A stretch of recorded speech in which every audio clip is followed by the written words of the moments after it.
Hey guys, this is Walt from Dirtfoot Racing. I want to show you something I purchased and I'm a little bit bothered by it, more than a little bit. It's one of these XY tables that you'd mount on a drill press or on a small mill, and for doing basic positioning and milling.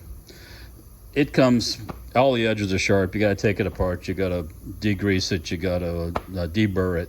But when I'm taking it apart, I found something that's not cool at all, very uncool.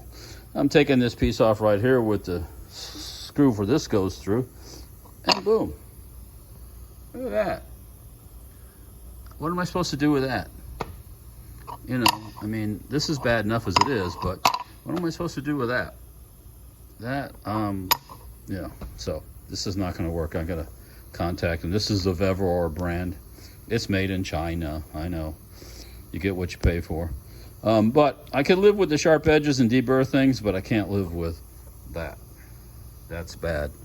So just wanted to show you guys this, and just be aware of this kind of stuff when you're buying these type of products. I read the reviews, and I saw the reviews on people fixing them on YouTube and stuff like that. So I kind of knew what I was getting into, but that's not cool.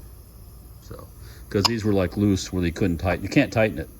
So just want to show you guys that. Just be aware of this kind of stuff if you're buying these type of things.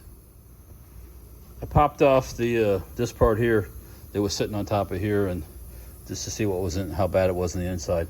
And you can see the casting quality is really subpar too. But you can work around that. You can live with that. But some of this other stuff, these are known for being a little on the loose side.